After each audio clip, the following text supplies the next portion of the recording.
kepada kita, nescaya tidak akan dapat kita itu. Firman Allah Subhanahu wa taala, wa in ta'udu ni'matallahi la tuhsuha. Dan sesungguhnya kamu wahai manusia ingin menghitung, ingin mengira, ingin membuat penilaian terhadap nikmat-nikmat Allah Ta'ala berikan kepada kamu itu, nescaya kamu tidak akan dapat menghitungnya. Alhamdulillah. Dan apa pula beza antara alhamdulillah dengan syukur? Apa beza puji dan syukur? Kata ulama, bezanya adalah kedua-duanya adalah bersifat memuji Allah Subhanahu wa taala. Bezanya adalah di perbezaan pada kalimah ataupun pada konsep syukur. Puji kalau sekiranya kita ingin memuji seseorang itu. Kalau kita jumpa sahabat kita, kita kata handsome ni Wak hari ni, handsome ni Imam hari ni. Tanpa imam itu, tanpa sahabat kita itu memberikan apa-apa pun kepada kita.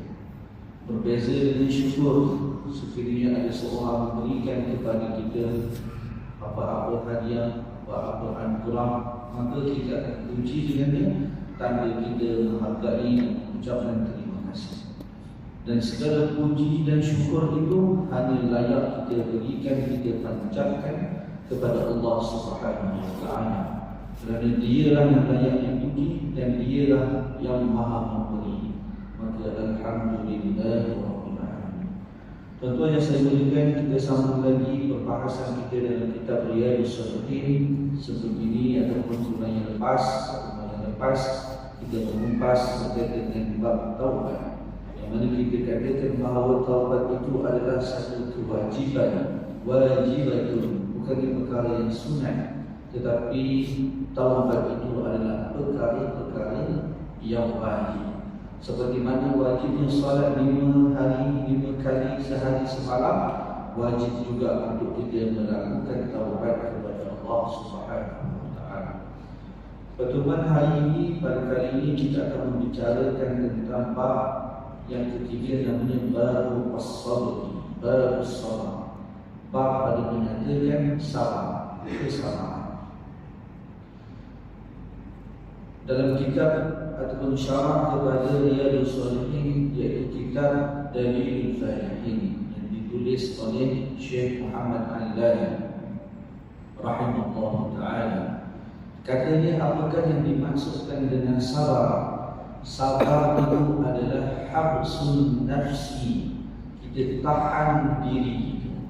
Sama ada sabar dalam kita melakukan ketaatan kepada Allah Subhanahu. Kerana setiap ketaatan, setiap perkara yang ditaklifkan, yang diperintahkan kepada kita itu adalah satu taklif, satu bebanan kepada kita. Bukan mudah juga kita nak melakukan solat 5 waktu sehari semalam. Mungkin ada yang terlewat subuh, mungkin ada yang gabungkan antara zuhur dan asar. Sebab apa? Setiap taklif itu, kata ulama, memang ia satu benda yang beban dan beban. Sebelum ini kalau kita pernah tengok dokumentari seorang yang bukan Islam, dia nak try ataupun nak usaha untuk berpuasa di bulan Ramadan. Dia mula daripada sahur sehingga berbuka puasa, satu hari pun dia kata sangat memenatkan.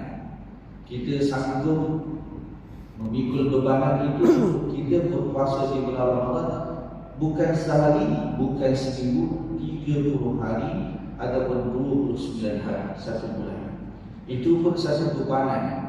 Begitu juga ingin menghimpunkan harta untuk kita pergi mengerjakan haji, ibadah haji, itu pun satu bebanan. Begitu juga kita ingin mengeluarkan zakat, itu pun satu bebanan. Kita melawan diri kita, tahan diri kita melawan nafsu. Tak perlulah berzakat ni, nanti harta kamu akan kurang. Itu pun satu bebanan. Apatah lagi perintah-perintah yang lain, itu adalah satu bebanan. Setiap taklif itu, kata ulama, adalah satu bebanan.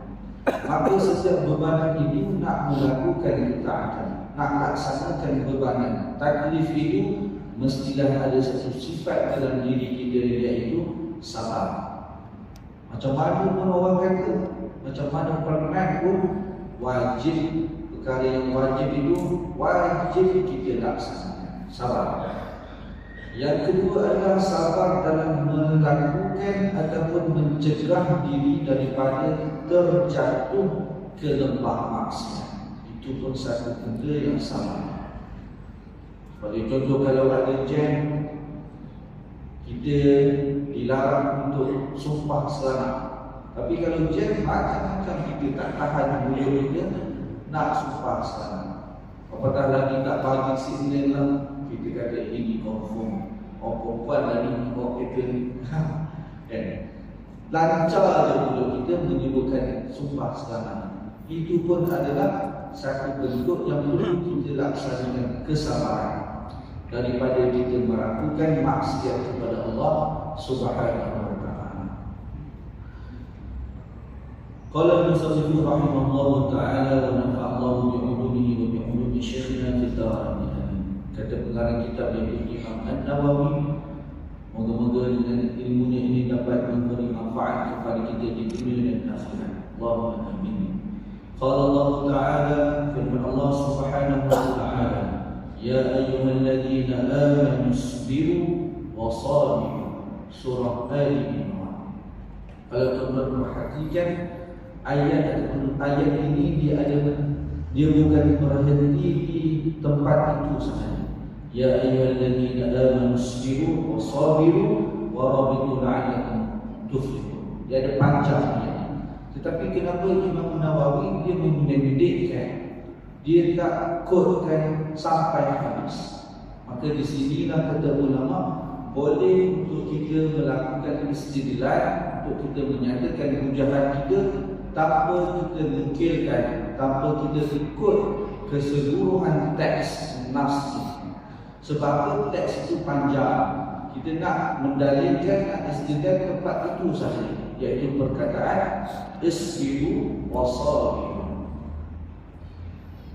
Firman-Nya ataupun terjemahan ini, wahai orang-orang yang beriman, bersabarlah dan kuatkanlah sabar. Kalau tuan-tuan perhatikan ayat yang pertama atau perkataan yang pertama, isbiru dan wasabiru, itu menggunakan kata dasar yang sama, iaitu sabar.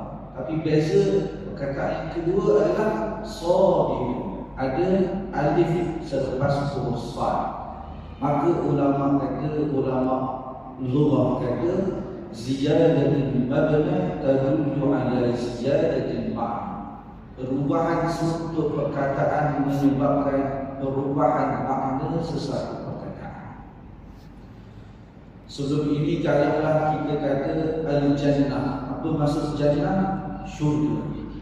Sebab itu ada dalam web til jannah ini. Kalau nak cari jodoh, masuk dalam web. Tuan-tuan jangan masuk dulu yang dah contoh jannah itu daripada perkataan jannah ini, jim nun ta. Kalau kita tukar sahaja garis iaitu jinnah, maka maksudnya adalah jin yang kita tak nampak. Kalau kita tukar dalam garis junnah, maksudnya barisan yang kita bawa kalau kita nak pergi berperang.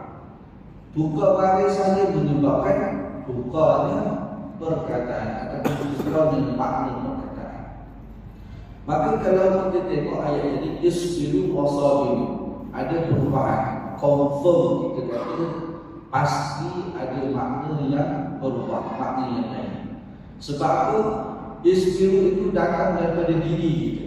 Kita nak melakukan ketaatan datang daripada diri kita. Sama ada kita nak lawan nafsu dan juga melawan maksiat. Ada dua yang perlu kita lawan. Sama ada nak lawan fisikan syaitan, ataupun ada satu lagi iaitu hawa nafsu.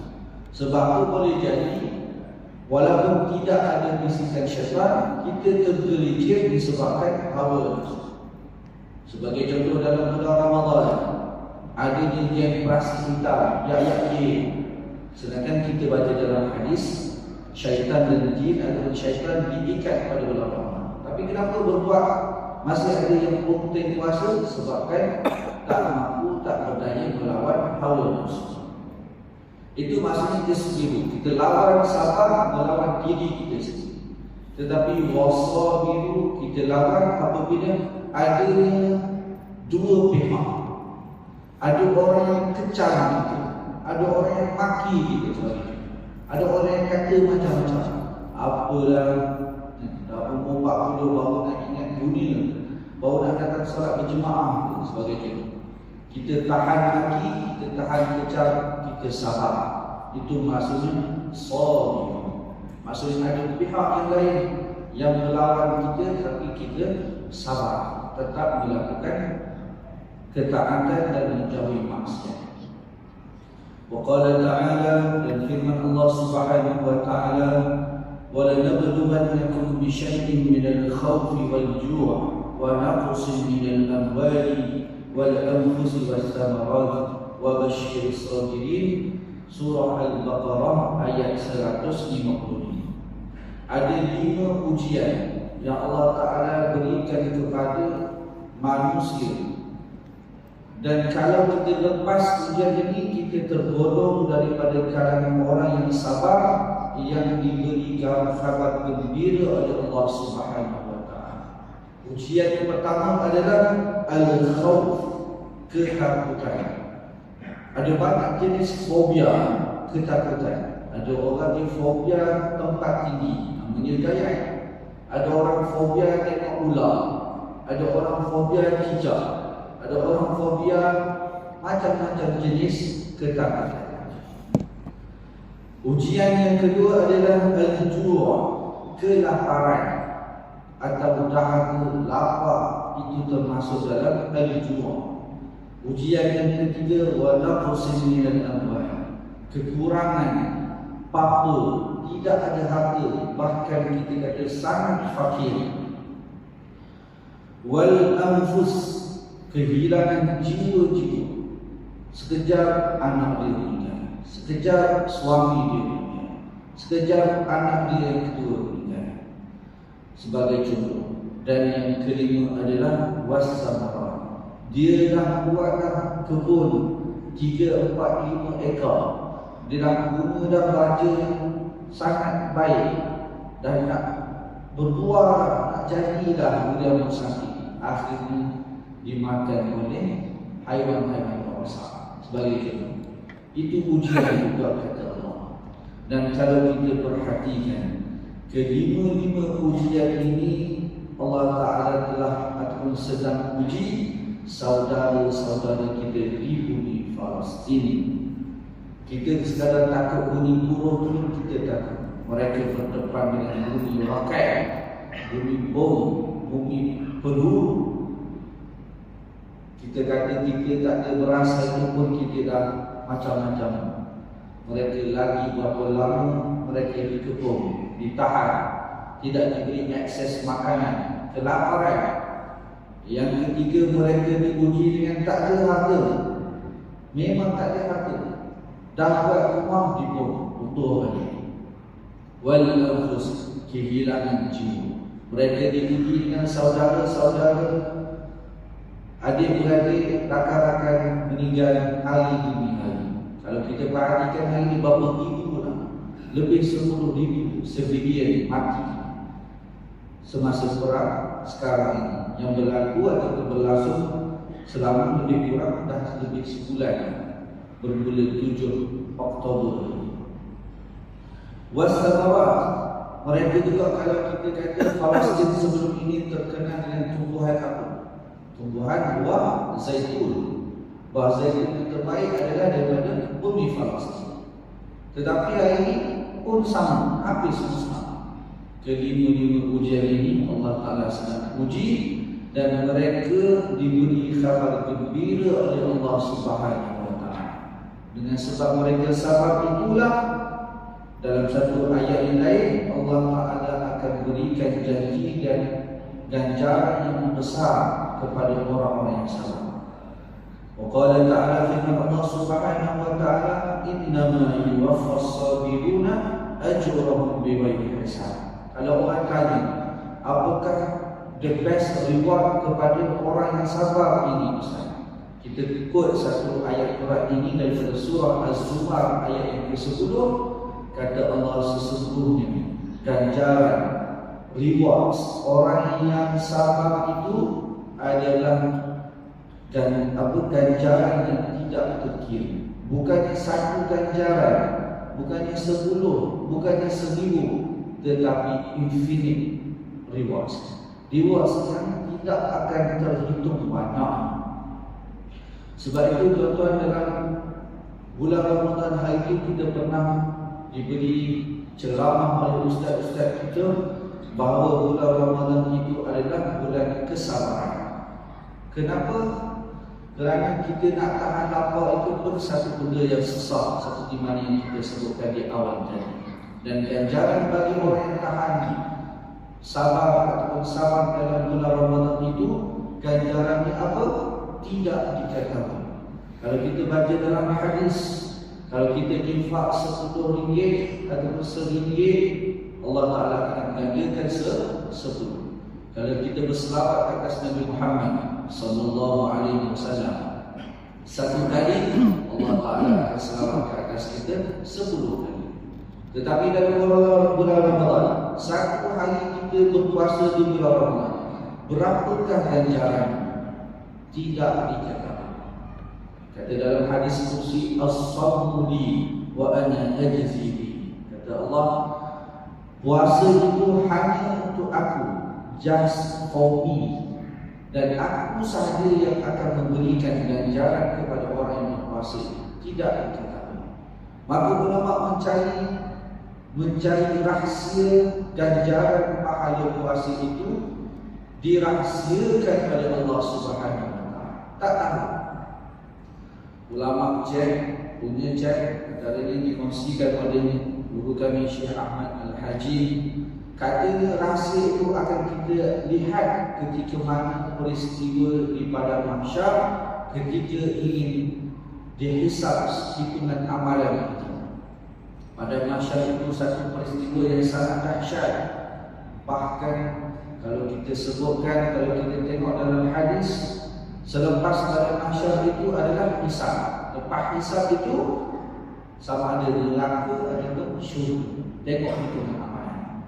Tetapi dahsyatnya padang mahsyar itu, orang yang bukan Islam pun dia kata tak apalah, masuk neraka pun masuklah. Sebab apa? Tak tahan dengan padang mahsyar.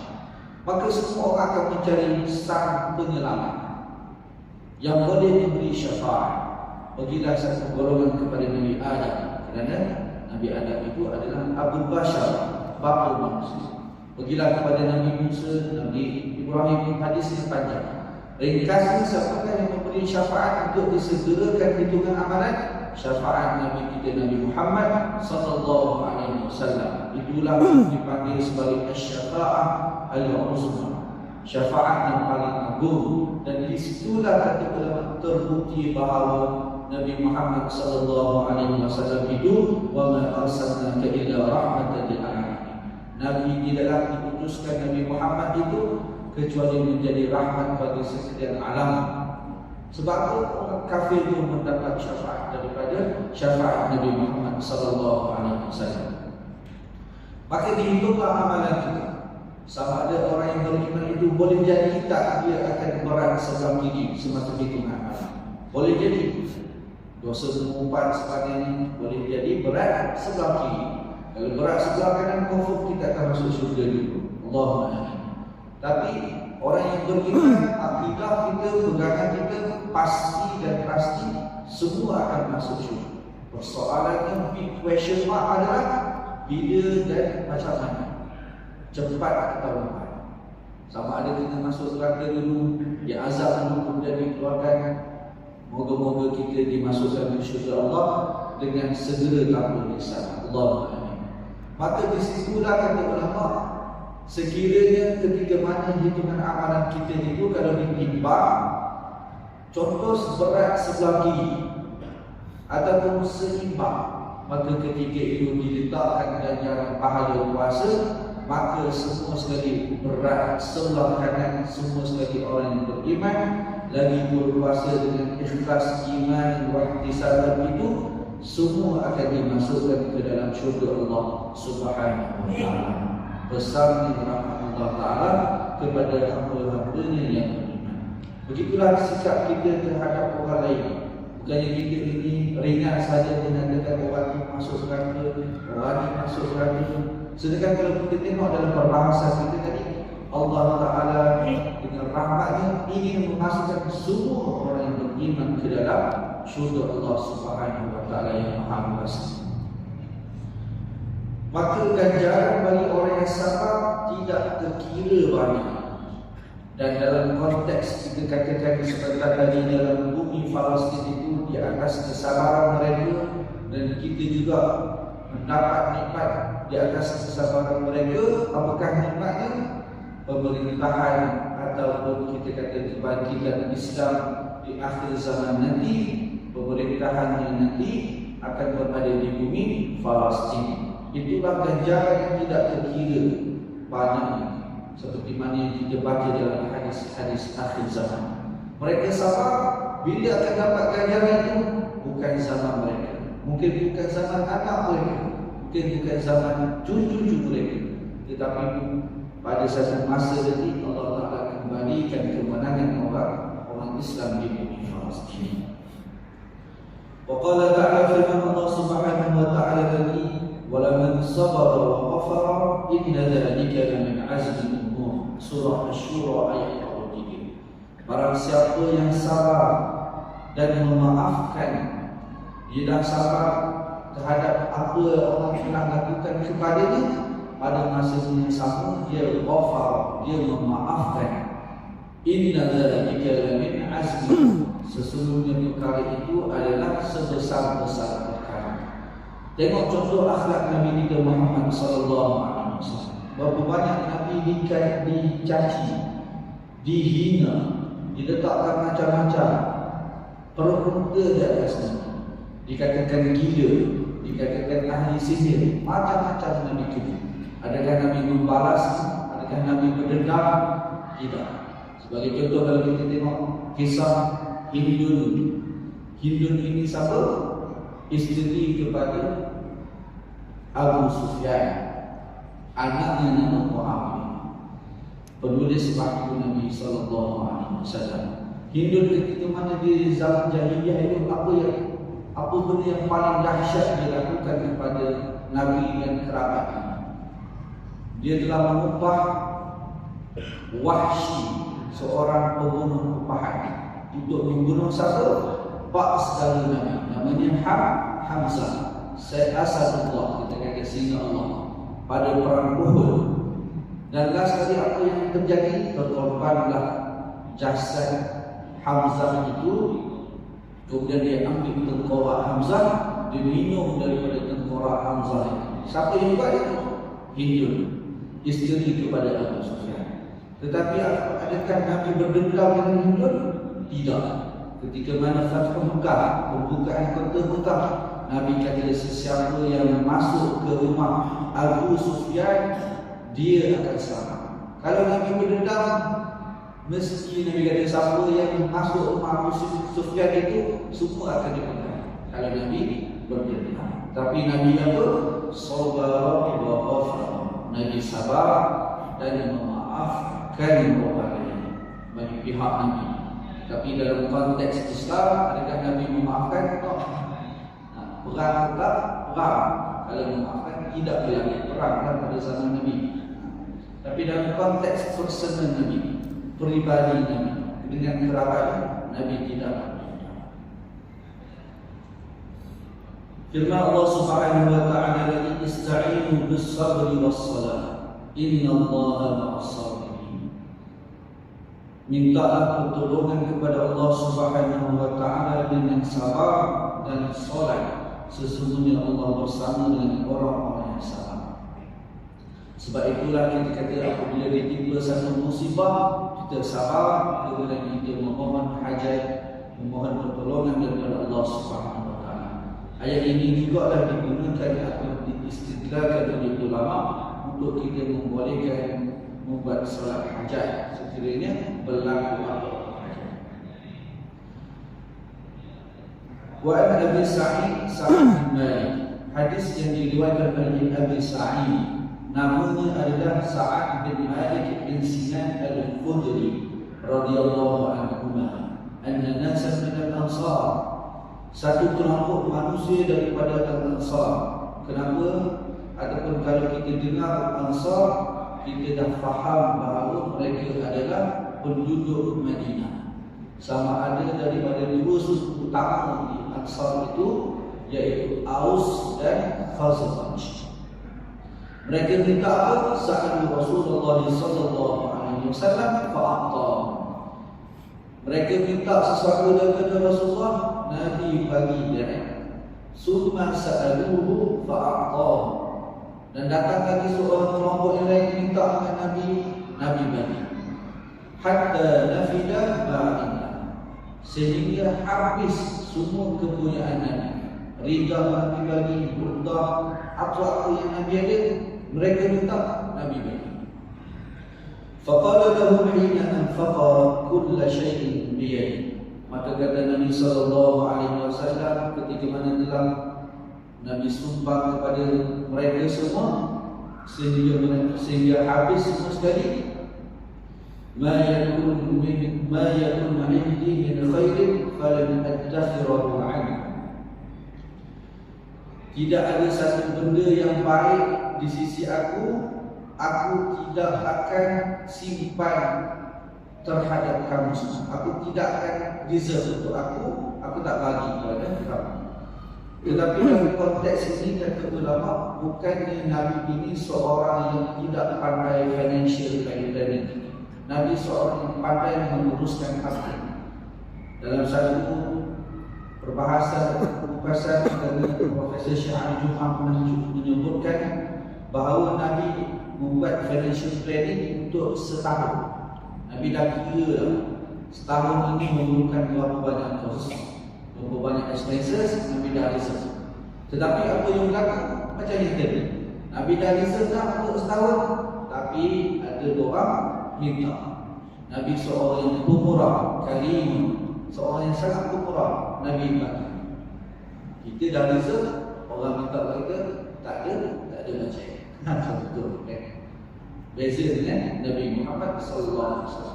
Untuk apa? Untuk kita faham bahawa Nabi bukan orang tak pandai mengurus. Nabi pandai mengurus. Dan Nabi membuat reserve untuk setahun. Wa man yasta'fif yu'ifahullah. Sesiapa yang meminta ifah, tidak meminta selain Allah, Allah Ta'ala akan menolongnya. Wa man yastaghni yughnihillah. Sesiapa yang meminta kaya daripada Allah sahaja, dia tak minta daripada orang lain. Apa yang dia buat, dia kerjakan usaha lebih dan dia minta rezeki daripada Allah, nescaya Allah Ta'ala akan berikan kepadanya. Wa man yatasabbar yusabbiruhullah. Sesiapa yang sabar, Allah Ta'ala akan menambah kesabarannya. Wa man u'tiya ahadun ata'an khaira wa awsa'a min as-sabr. Dan tidak ada satu perkara yang Allah Ta'ala berikan yang paling elok, yang banyak, yang luas, melainkan Allah Ta'ala berikan kepada seseorang itu sabar. Sebab itu kata pesan orang tua ketika mana nak memberi pesan kepada anak-anak ketika melangsungkan perkahwinan kepada seorang suami atau bakal suami, dikatakan ada 10 tips rumah tangga. Tips pertama adalah kena bijak, kena pandai untuk menguruskan rumah tangga. Tips kedua sehingga 10, sabar. 2 sampai 10, sabar sampai yang kena sabar. Sebab apa? Sama juga dalam hadis ini menyebutkan bahawa itulah sebaik-baik perkara yang Allah Ta'ala berikan kepada seseorang. Hadis riwayat Imam Bukhari dan Muslim. Contoh yang saya berikan seterusnya, wa an Abi Yahya Suhaib bin Sinan radhiyallahu anhu qala, katanya qala Rasulullah sallallahu alaihi wasallam, sabda Nabi sallallahu alaihi wasallam, ajaban li amril mu'min inna amrahu kullahu khair, kullahu lahu khair, walaysa dzalika illa li ahad walaysa dzalika li ahadin illa lil mu'min. Satu perkara yang ajaib, pelik dan dahsyat. Ini kita boleh tengok peristiwa dalam konteks Palestin. Satu perkara yang sangat pelik bagi orang yang beriman, katanya. Kenapa? Semua perkara baginya adalah baik. Semua baik. Kalau konteks kita Wikipedia tu, all is well. Semua adalah baik. Walaysa dzalika li ahadin illa lil mu'min. Kata Nabi, tidak ada yang tengok benda ini selain daripada orang mukmin sahaja. Apakah perkara tersebut? In asabathu sarra syakar.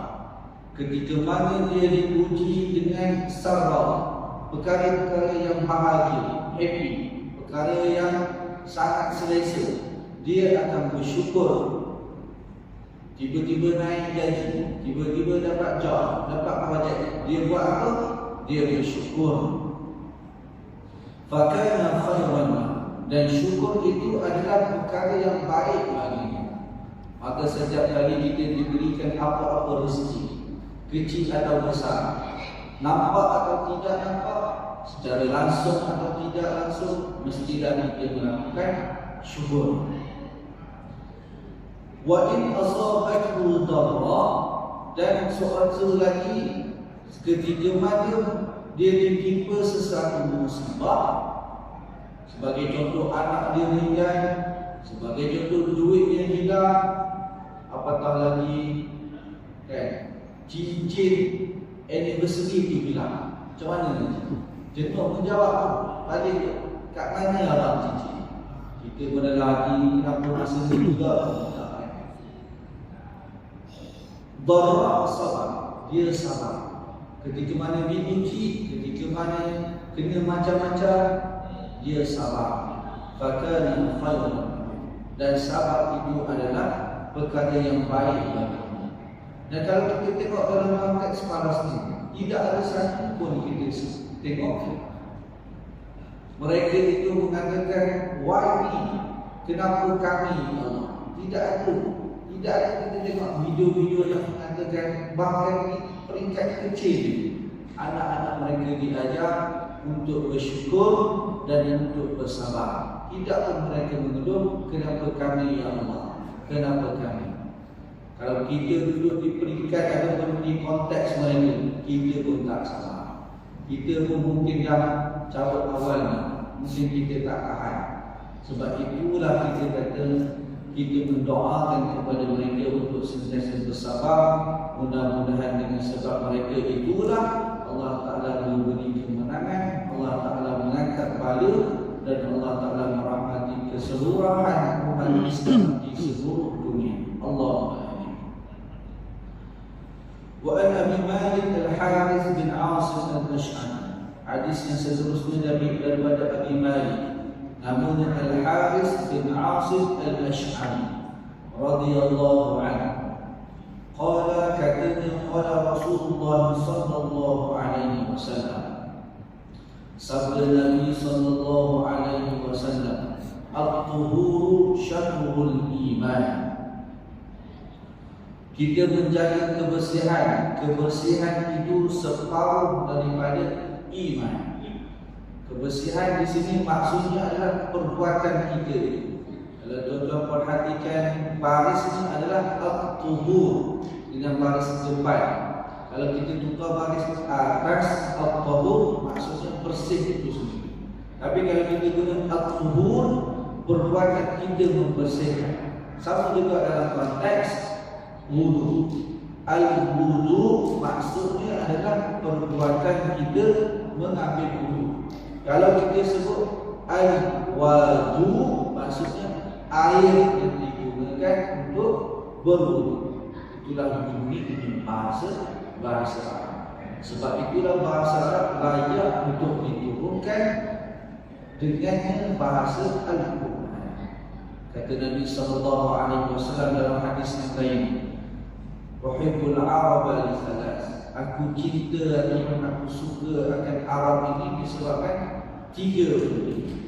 Li'annani Arabi, Oleh kerana aku ini Arab, aku suka akan Arab. Yang pertama. Yang kedua adalah wa lughatu ahli jannati fil jannah al-lughatul arabiyyah. Bahasa ahli syurga dalam syurga nanti adalah di dalam bahasa Arab. Dan yang ketiga, kenapa kena suka bahasa Arab? Kerana bahasa Arab itu adalah lughatul Quran, bahasa Al-Quran. Sebab itu saya rasa dekat masjid ini pun ada kelas-kelas pengajian bahasa Quran ataupun Al-Quran. Kebersihan separuh daripada iman. Walhamdulillahi tamla'ul mizan.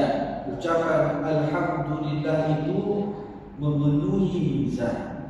Wa subhanallahi walhamdulillahi tamla'an.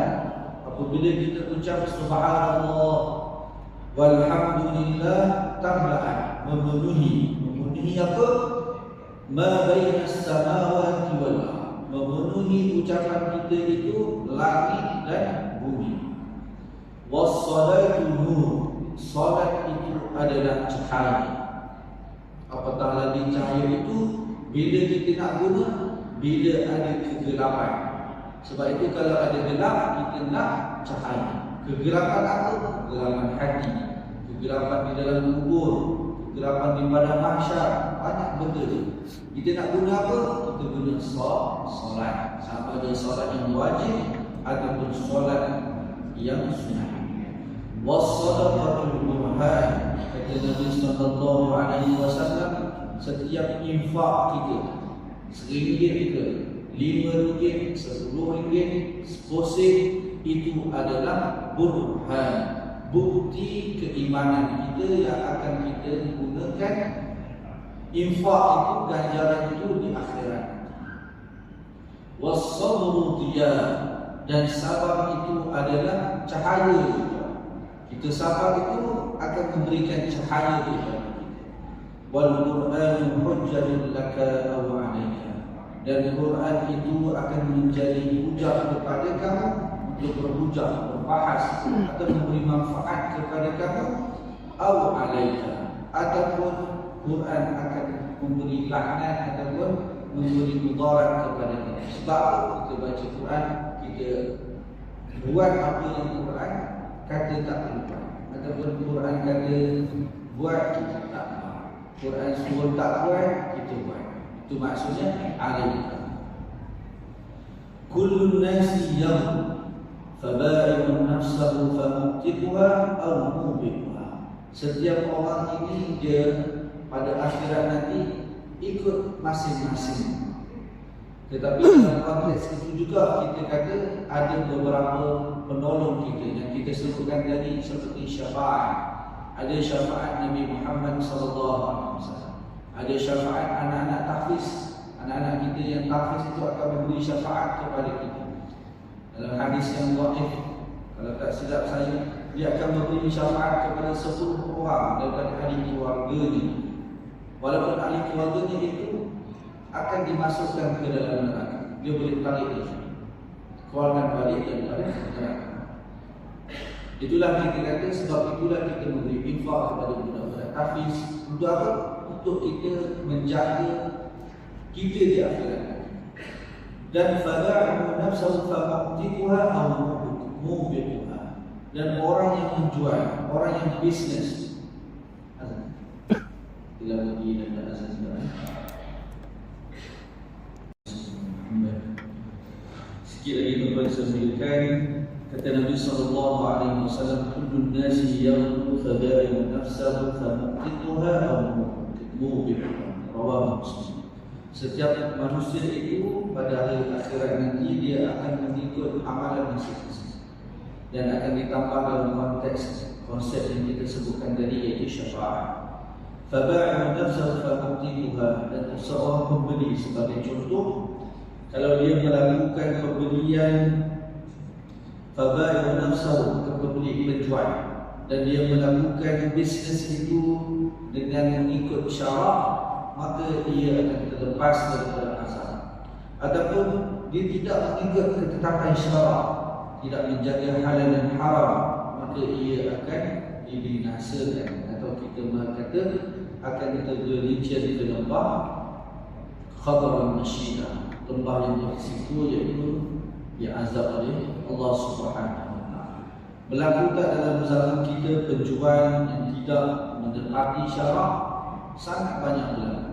Apatah lagi pada zaman PKP dulu, order karipat kentang dapatnya karipat isi angin misalnya. Itu maksudnya tidak melakukan transaksi atau pembelian penjualan dengan ikhlas, nak menipu orang, nak scam. Berapa banyak kes scam pada hari ini. Begitu juga kita katakan bahawa yang melakukan hilah. Ingatlah bahawa Nabi kata man ghashana falaysa minna. Sesiapa yang menipu, dan hadis itu digunakan atau sangat banyak digunakan dalam konteks jual beli. Siapa yang menipu bukanlah daripada kalangan aku, iaitu orang yang mengikuti jalan Nabi dengan sebenar. Maka hati-hatilah tuan-tuan dalam masa kita melakukan jual beli. Mestilah kita menepati syarat. Berhati-hatilah dengan unsur riba, maisir, penjudi dan juga gharar. Rujuklah pakar-pakar kita untuk kita menjaga harta-harta kita daripada kita sebutkan tadi, sama ada memberi manfaat ataupun akan memberi mudarat kepada kita. Tuan-tuan saya menunjukkan, akhirnya kita katakan bahawa bab yang kita baca pada malam ini iaitu bab sabar. Maka sabarlah kita dalam melakukan ketaatan kepada Allah Subhanahu wa taala.